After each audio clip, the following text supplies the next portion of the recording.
बिस्मिल्लाहिर्रहमानिर्रहीम, अस्सलाम वालेकुम नाज़रीन, आप देख रहे हैं प्रोग्राम जरा सोचिए और मैं हूं आफ्ताब मुगरी। मुल्क की मौजूदा सूरत हाल पे नजर डालें तो आज अफसोसनाक वाक़या आया। वो वाक़या सपारकों की गाड़ी पे आज रिमोट कंट्रोल बम से हमला हुआ जिसमें कई लोग जख्मी हो गए और यकीनन ही आज ये अफसोसनाक वाक़े के साथ साथ बहुत सी जो पाकिस्तान में नई चेंजेस आई हैं उस पर भी आज बात करेंगे। आज बात करेंगे पाकिस्तान तहरीक इंसाफ के सरबराह ने रुख किया सिंध की जानिब, आज पहुंचे कराची और कराची में उन्होंने अहम मीडिया से बात की और बात वही की कि लोगों ने सवालात साहब ने किए, क्या सुनामी मार्च कब होगा? तो जवाब वही था जब पाकिस्तान पीपल्स पार्टी या मौजूदा हुकूमत की जानिब से जब भी सुप्रीम कोर्ट पे हमला हुआ तो यकीनन ही पाकिस्तान की पूरी कौम तहरीक इंसाफ से साथ सुनामी मार्च में शामिल होगी और रुख करेंगी वो इस्लामाबाद का। आज वफाकी काबिनेट का इजलास भी हुआ जिसमें तय किया गया कि लोड शेडिंग जो है आने वाले रमजान में जो है सहर और इफ्तार के वक्त नहीं की जाएगी। रमजान पैकेज का भी ऐलान किया गया। उसके साथ साथ आज अगर सूरत हाल को नजर डालें तो आज एक बड़ी जो खुशखबरी जो थी कि सहर और इफ्तार के साथ जो पूरे पाकिस्तान में यकसा लोड शेडिंग होगी। उसके साथ साथ जो है एक खबर यह भी आई कि ₹1.28 बिजली का फी यूनिट महंगा भी करने की खबर हमारे सामने आई कि आखिर मुल्क में एक तरफ दूसरे बहरानात हैं और एक तरफ बिजली का फिर एक नया बहरान। आज एक खबर यह भी आई कि अकबर बुगटी के कत्ल केस में इंसात दहशतगर्दी की अदालत ने आज साबिक सदर परवेज मुशर्रफ और साबिक वजीर आजम शौकत अजीज और दीगर अफराद के खिलाफ नाकाबिल ज़मानत वारंट भी जारी कर दिए और फौरी तौर पर कहा कि जब भी उनको गिरफ्तार किया जाए। पब्लिक अकाउंट कमेटी की जो है आज उनकी भी कायमा कमेटी का इजलास हुआ। उसके साथ साथ एमक्यूएम ने आज बड़ी खबर दी कि एमक्यूएम ने मुतालबा कर दिया पाकिस्तान मुस्लिम लीग नून के कायद और तहरीक इंसाफ के चेयरमैन इमरान खान से जो अमेरिकन जो सफीर थे कैमरन मेंट्रो उनके जो इंतशाफात के उनकी वजाहत मांगी आज दोनों जो है जमात के सरबराहान से। आज बहुत से इशू है, दूरी शहरियत के हवाले से भी बात करेंगे और कल फिर दोबारा वही तारीख दोहराई जाएगी कि कल 12 तारीख है। यकीनन वजीर आजम राजा परवेज अशरफ को दोबारा कल कहा जाएगा कोर्ट की जानिब से कि स्विस हुकाम को खत लिखें। क्या खत लिखेंगे या नहीं लिखेंगे ये भी बात होगी। और इसके साथ साथ दूसरी शहरियत, क्या जिस तरह मैंने बात की कि उस वक्त के वजीर आजम जो हमने इंपोर्ट किए थे, जो वजीर आजम थे उस वक्त के शौकत अजीज साहब, जैसे ही वजारत आजम उज़्मा उसकी खत्म हुई वो मुल्क से फरार हो गए। आज तक हमारी कौम उनको ढूंढती फिर रही है कि आखिर वो वजीर आजम गए तो गए कहां। आज दूसरी शरीयत का जिक्र होगा और दूसरी शरीयत के हवाले से क्या इसराइल से अमेरिका की नेशनलिटी रखने वाले, हिंदुस्तान की नेशनलिटी रखने वाले, दूसरी शरीयत रखने वाले क्या हमारे हुक्मरान बन सकते हैं या नहीं। आज जिन मौजूद मेहमानों को इन पे गुफ्तगू करने के लिए मैंने जहमत दी है तारुफ कराता चलूं। मेरे पहले मेहमान है अरशद नकवी साहब, रहनुमा पाकिस्तान पीपल्स पार्टी। आपका बहुत शुक्रिया अरशद नकवी साहब के स्टूडियो में तशरीफ लाए। मेरे दूसरे मेहमान है डॉक्टर हसन रजा, रहनुमा पाकिस्तान मुस्लिम लीग फंक्शनल। आपने ज्वाइन किए, आपको एक तो मुबारकबाद भी हो कि आपने तहरीक इंसाफ से तवील सफर को छोड़ते हुए फंक्शनल लीग में गए। ये भी सवाल यकीनन नहीं आपके सामने रखूंगा। अरशद नकवी साहब, सबसे पहले ये फरमाइएगा कि कल दोबारा वजीर आजम को कहा जाएगा कि स्विस हुकाम को खत लिखा जाए, क्या ये वजीर आजम भी कुर्बानी के लिए तैयार होगा कि ये भी फिर अपने घर वापस जाएंगे? पहले अदलिया ने पहले भी जिस तरीके से अदलिया ने ऑर्डर किया, अदलिया ने ऑर्डर पास किया कि जी प्राइम मिनिस्टर जो है खत नहीं लिख रहा, हुकूमत कोर्ट के ऑर्डर जो तस्लीम नहीं कर रहा, जिसके ब्याह पे यूसुफ रज़ा गिलानी साहब को वहाँ से हटा दिया गया। मतलब मामूली से 15-20 सेकंड की सजा देके जिसको एक इशू बनाकर उन्हें घर रुखसत कर दिया गया। पाकिस्तान पीपल्स पार्टी ने वो फैसला भी मंजूर किया, कबूल किया, मंजूर किया उस चीज़ को। अब देखें इशू इतना सा है कि अब दूसरे प्राइम मिनिस्टर असेंबली से मुंतखब हुए हैं।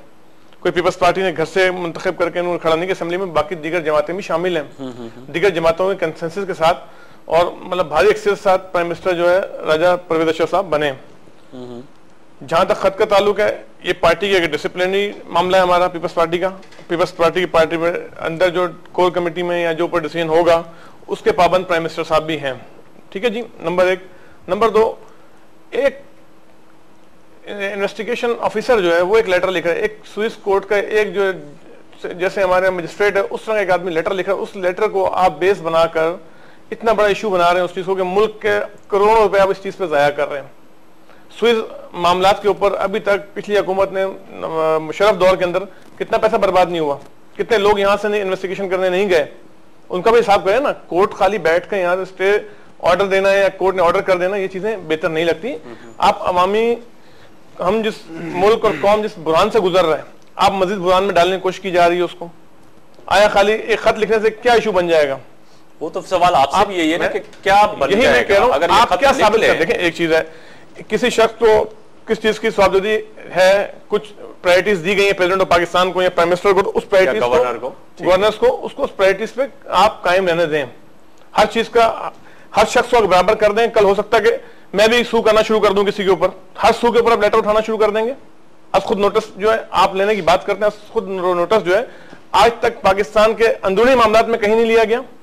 आज खुद नोटिस जो लिया जाता है किसी की इज्जत लूट जाए उस पर लिया जाता है। आज जो है लोग शहीद हुए, जैसे स्पार्को बस पे बम ब्लास्ट हुआ, नोटिस लेना चाहिए था ना। इस पे लाहौर गुजरात के ना फौजी मारे गए, उस पर नोटिस लेना चाहिए था। किसने मारे उस पर तो बात कोई नहीं की जाती। बात यहाँ की जाती है घूम फिर के सदर साहब के लेटर के ऊपर बात कीजिए। प्राइम मिनिस्टर लेटर क्यों नहीं लिख रहा भाई? पार्लियामेंट एक इदारा है, वहां पे पाकिस्तान यहाँ से करोड़ों लोगों ने वोट देकर अपने नुमाइंदे मुंतखब किए हैं। खाली पीपल्स पार्टी के लोग वहां नहीं बैठे, अपोजिशन जमात के लोग भी हैं, दूसरी जमात के लोग भी। पार्लियामेंट है, पूरे पाकिस्तान की नुमाइंदगी है। अगर वहां बैठकर कोई कानून साजी है, आइन साजी की जा रही, तो वही हमारा कानून में आइन बनेगा हमारा। ठीक है, जो आइन साज इदारा है आप उसकी हक में तो तस्लीम तो करें। पर बात वही आ रही है, टकराव की बात बार बार लाके टकराव की बात कर रहे हैं, जिसकी बात हो रही है। तो क्या कल क्या होगा? दोबारा क्या टाइम मांगा जाएगा?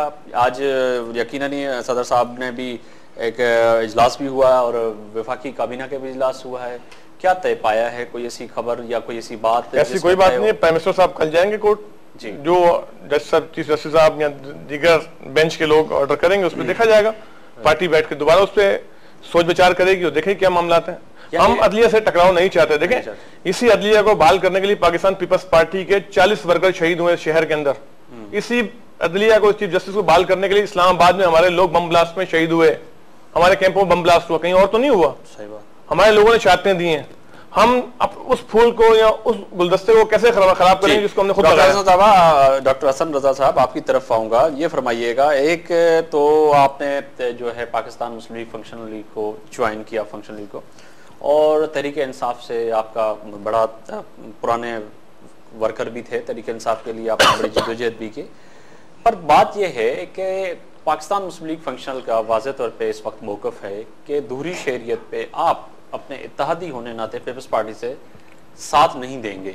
क्या ये तय है कि दूहरी शहरियत जो है ये भी एक बड़ा इशू बना हुआ है? कल सदर साहब के हवाले से भी, जैसे सुई जुकाम को खत के लिए चीफ जस्टिस कह रहा है, एक तरफ ये भी इशू है दूहरी शहरियत के। क्या, जैसे मैंने कहा कि साबिक वजीर आज़म जो हमने इम्पोर्ट किया था शौकत अजीज साहब, वो अभी नहीं मिल रहे मुल्क में, आज उनके लिए वारंट भी जारी हुए हैं।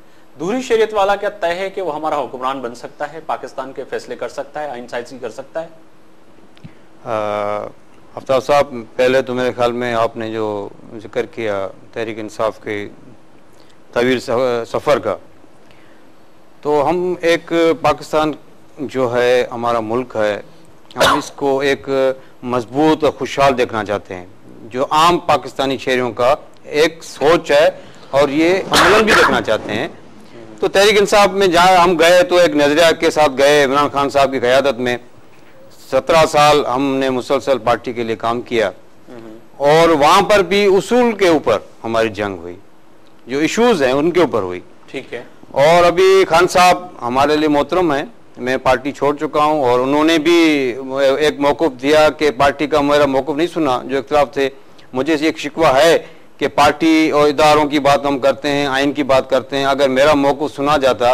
पर जब वर्कर के लिए इंसाफ ना हो तो फिर तहरीक इंसाफ वो मुल्क में कैसे इंसाफ लाएगी? तो बस ये मुझे अफसोस जरूर है कि इमरान खान साहब की जो शख्सियत है, जो पाकिस्तान के 18 करोड़ आवाम को इंसाफ की बात और पार्टी बनाई इंसाफ के लिए, और एक सिंध से ताल्लुक़ रखने वाले बंदे को उसने ये महसूस नहीं किया कि मैं इनका भी मौक़िफ़ सुनूं, एक शोकाज दूं, जो भी तरीक़ेकार पार्टी का आईनी है, क्योंकि पार्टी इस वक्त वो एक मुल्क की तरह चला रहे हैं। तो बहरहाल मैं उनके लिए दुआ करता हूं। ठीक है, वो एक तरीक़ा। और दूसरी बात ये दोहरी, अभी फंक्शन लीग, मैं इस मौके पे ये भी जरूर कहूँगा कि मैंने फंक्शन लीग को ज्वाइन किया, उसका भी एक बहुत बड़ा सबब है और मैं साईं पीर साईं पागारा का बहुत शुक्रगुजार हूँ जिस तरह मुझे पीटीआई वालों के चेयरमैन ने मुझे धक्का दिया और उन्होंने मुझे एक मोहब्बत के साथ पार्टी के अंदर मुझे वेलकम किया, मैं उनके लिए दुआ करता हूं कि अल्लाह ताला उनको उम्र दराज दे और उनकी पार्टी के लिए मैं अभी दिन रात मेहनत करूंगा जो पीटीआई के लिए किए। हम पाकिस्तान को जो फंक्शन, मेरा जो सवाल था उस सवाल पे मैं दोहरी शख्सियत में आना चाहता हूं, अभी आपको जवाब देना चाह रहा हूं कि पीर साहब का जो मौकूफ है इस वक्त, हम कोलिजन में बैठे हुए हैं। उसका मकसद यह है कि जो हम उसूल के ऊपर बात करेंगे, जो पाकिस्तान बात होनी चाहिए, बिल्कुल पाकिस्तान के मफाद में जो होगा, पाकिस्तान के आम आदमी के मफाद में होगा, फंक्शन मुस्लिम लीग वही काम करेगी।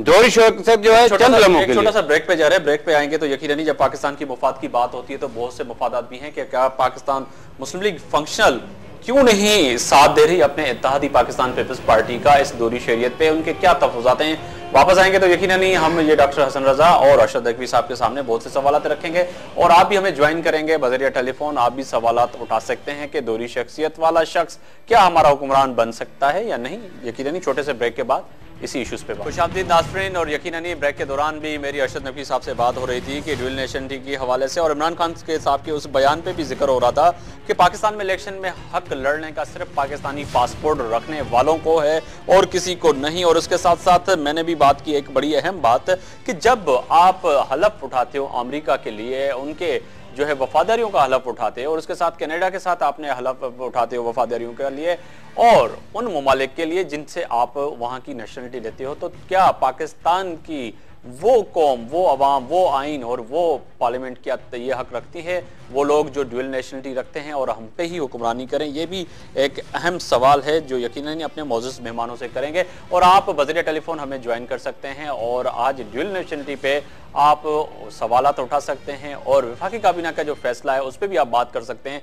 क्या वफाकी काबीना ने जो फैसला किया है कि सहर और इफ्तार के दौरान लोड शेडिंग नहीं होगी, क्या ऐसा होगा भी या नहीं? ये बहस ऐलान तो नहीं है। जिस तरह से वफाकी वजीर पानी और बिजली उस वक्त राजा परवेज अशरफ साहब ने कहा था कि 1 साल के अंदर मुल्क में लोड शेडिंग खत्म होगी और उसके बाद लोड शेडिंग खत्म नहीं होगी, यकीनन इसी पे भी बात होगी। अरशद नकवी साहब, जिस तरह मैंने कहा कि इमरान खान साहब ने वाज़ेह तौर पे कहा है कि ग्रीन पासपोर्ट रखने वाला ही पाकिस्तान में इलेक्शन लड़ने का उसको हक है, बाकी किसी को नहीं।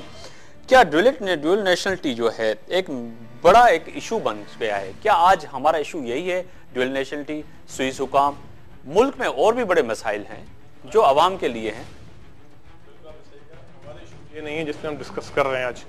ड्यूल नेशनलिटी कोई इतना अहम इशू नहीं है जिसमें हम डिस्कस कर रहे हैं। क्या पाकिस्तान गवर्नमेंट बने हुए आज 65 साल हो गए, आज ख्याल आया? आज से पहले जो लोग ड्यूल नेशनल थे, जो असेंबलीज के मेंबर थे या जो लोग सेनेट के मेंबर थे, तो उनके बारे में किसी को ख्याल नहीं। आज ख्याल आया, एक आदमी पिटीशन दायर करता है ड्यूल नेशनल नहीं होना चाहिए। ठीक है, इसकी वाज़ह मिसालें लोगों ने मतलब मिसालें बनाई जी, खाली रहमान मलिक के लिए किया गया, पीपल्स पार्टी स्टैंड ले रही रहमान मलिक साहब के लिए, तो रहमान मलिक ने कल रिजाइन करके सेनेट से इस चीज को साबित कर दिया मुझे इसकी जरूरत नहीं है। हालांकि उससे पहले वो ब्रिटिश नेशनलिटी जो पेपर्स थे वो विड्रॉ कर चुके हैं, ठीक है ना, उसके बावजूद उन्होंने सेनेट से पीपल्स पार्टी रिजाइन किया। ठीक है, जरूरत पड़ी है कि आप किसको बचाना चाह रहे हैं? किसी को नहीं। एक देखें, कानून का एक हिस्सा है, एक आदमी को अगर प्रायोरिटीज दी जा रही हैं, एक शख्स बाहर जाके मुल्क की खिदमत कर रहा है, मुल्क के लिए पैसा कमा रहा है, पैसा रेमिटेंस लेके मुल्क में वापस आ रहा है, वो मुल्क में आ रहा है, फिर तो आप तो ये तय है अरशद नकवी साहब के वहां पे सऊदी अरब में मजदूरी करने वाला है भी ड्यूल नेशनलिटी जो जिसको नहीं है वहां पे मजदूरी कर रहा है, उसको भी हक होना चाहिए कि वो भी लड़ना चाहिए। वहां पे जो है लोग काम कर रहे हैं वो उनको भी होना चाहिए। वो यहाँ से पैसा कमा के पाकिस्तान लेके आ रहा है, पैसा कमा के वहां नहीं लगा रहा, वो अपने होमलैंड के लिए पैसा कमा रहा है, वहां जाके बीवी बच्चों से दूर रह के इस मुल्क की खिदमत करने के लिए पैसा कमा के यहाँ लाके दे रहा है आपको। आप बात करते हैं इमरान खान साहब को बहुत दर्द है पाकिस्तान का, ये दर्द अभी इनका जागा? दर्द उस टाइम खत्म होगा जब ड्यूल नेशन वालों लोगों के पास जाके फंड इकट्ठा करते हैं पूरे पाकिस्तान से जाके दुनिया में शौकत खानम के लिए। उस टाइम क्यों नहीं कहते वो? अब ये उन लोगों के पास किस मुंह से जाएंगे? वो पाकिस्तानी लोग हैं ना, पाकिस्तानी निषाद लोग हैं जो अमेरिका में बैठे हैं, जो कनाडा बैठे हैं, जो लंदन बैठे हैं।